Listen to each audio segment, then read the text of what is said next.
நம்ம கார்த்திக் வந்துட்டு இப்போ செம்ம கோவத்துல இருக்கிறது மட்டும் இல்லாம பிரியாவை அட்டாக் பண்ணதுனால இப்போ இன்னும் வந்து போயினா பயங்கர கோவத்துக்கு வந்து ஆளாக ஆரம்பிச்சுறாங்க. ஏன்னா நம்ம பிரியா வந்து போயினா இதுக்கு முன்னாடி வெறும் ஒன் சைடு லவர் தான். ஆனா இப்போ வந்து போயினா டபுள் சைடு லவர் ஆயிட்டாங்க.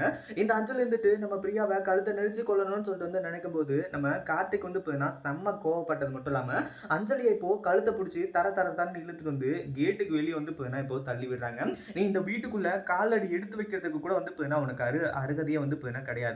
ஆனா என் மனசுக்குள்ள மறுபடியும் எப்படி நீ வருவேன்னு சொல்லிட்டு அவ்வளோ வந்து எதிர்பார்ப்போட இருந்த அப்படின்னு சொல்லிட்டு கார்த்திக் வந்துட்டு இப்போ பயங்கர கோவத்தோட வந்து சொன்னது உண்மையிலேயே மிகப்பெரிய ஒரு அதிர்ச்சியை ஏற்படுத்துதுன்னு தான் சொல்லணும். அதாவது நம்ம கார்த்திக் வந்து இப்போ கொஞ்சம் கூட நம்ம அஞ்சலியை பத்தி யோசிக்கிற மாதிரியும் இல்ல, அஞ்சலி பக்கம் சாயிற மாதிரியும் இல்ல, அது மட்டும் இல்லாம அஞ்சலியை வந்து மறுபடியும் ஏத்துக்கிற மாதிரியும் இல்ல.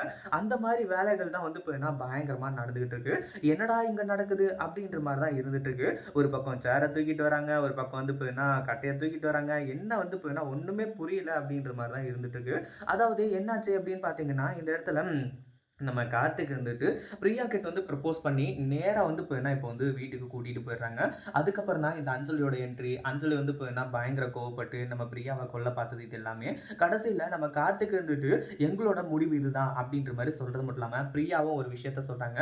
"ஏய் உன்னால என்ன பண்ண முடியுமோ பண்ணிக்கோ. கார்த்திக் இவ்ளோ நல்ல மனுஷன ஏமாத்தி இவ்ளோ இழந்தது வந்து உன்னோட தப்பு. ஆனா இப்போ கார்த்திக்கும் நானும் லவ் பண்றோம். நாங்க 2 பேரும் அடுத்த முகூர்த்தத்திலேயே கல்யாணம் பண்ண போறோம். உன்னால வந்து என்ன பண்ண முடியும்? மிஞ்ச மிஞ்ச போனா போயிட்டு போலீஸ்ல கேஸ் குடுப்பியா? ஆனா நீ செஞ்சதுக்கான ஆதாரங்கள் எல்லாமே வச்சிருக்காங்க. அது எல்லாத்தையுமே தூக்கி ஜெயில்ல அதாவது அத வந்து குடுத்தா உனக்கு என்ன நடக்கும்னு சொல்லிட்டு உனக்கே தெரியும்ல." அப்படின்ற மாரி வந்து சொல்லி நம்ம பிரியாவே வந்து இந்த அஞ்சலிய அடிச்சு துரத்த ஆரம்பிச்சுறாங்க.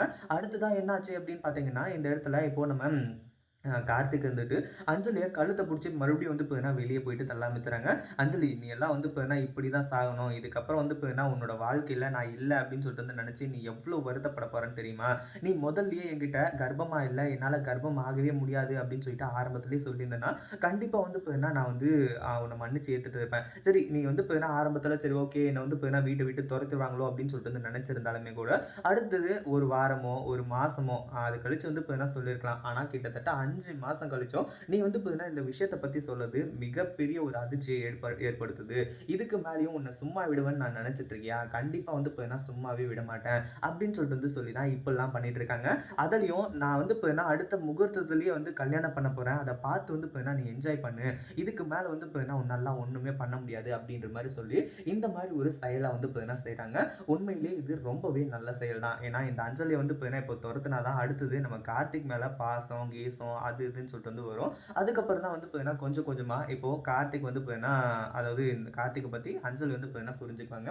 இத பத்தி நீங்க என்ன நினைக்கிறீங்க? இந்த அஞ்சலிக்கு இது எல்லாமே சரியான தண்டனை தானா? நம்ம இலக்கியாவும், கௌதமும் நினைக்கிறது எல்லாமே நிறைவேறுமா? அப்படின்றத கமெண்ட் பண்ணுங்க. இந்த வீடியோ பிடிச்சிருந்தா லைக் பண்ணுங்க, ஷேர் பண்ணுங்க. இப்பதான் நம்ம சேனலுக்கு ஃபர்ஸ்ட் டைம் வரீங்க அப்படின்னா சப்ஸ்கிரைப் பண்ணிக்கோங்க.